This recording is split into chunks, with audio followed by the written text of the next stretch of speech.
जी बिल्कुल हिन वक्त भी असी कोरंगी वारे इलाइक़े मेहरान टाउन उहा बदनसीब फैक्ट्री है जैसे पाण ॿाहिरां मौजूद आहियूं जिते 17 माण्हू सड़ी जेके आहिनि उहे हिन में फोत थी विया हुआ जिनजा लाश जना अस्पताल उमाणिया विया।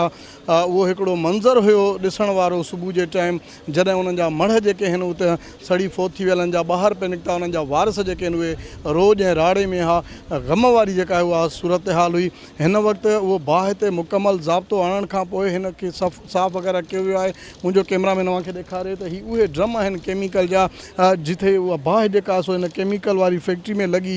बाहि लॻण खां पोइ जेके माण्हू अंदरि फाथल हुआ जंहिंमें 2 माण्हुनि खे रेस्क्यू कयो वियो।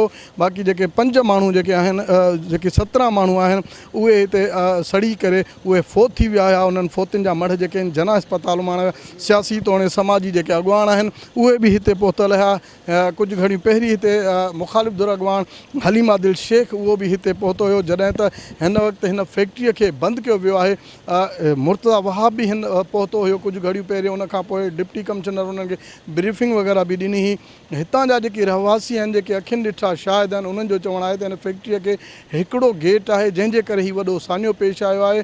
मुलाज़िम जेके आहिनि पोरे त उहे ॿाहिरि निकिरण जी कोशिशि कई आहे मथे छत ते वञण जी उन्हनि कोशिशि कई अथऊं उहा छत जेका आहे उहा बि बंदि हुई उनखे बि तालो लॻल हुयो जंहिंजे करे ही वॾो हिकिड़ो सानियो जेको आहे उहो पेश आयो आहे। हिन वक़्तु फैक्ट्री खे मुकमल सील कयो आहे मुकमल बंदि कयो वियो आहे। हिन फैक्ट्री जेका जांच आहे उहा बि हिते कई वेंदी। मुंहिंजो कैमरामैन तव्हांखे ॾेखारे त हिन फैक्ट्रीअ खे मुकमल जेको आहे सो सील कयो वियो आहे। हाणे हिन फैक्ट्रीअ जी जेका आहे उहा जांच हलंदी जांच टीमूं ईंदियूं।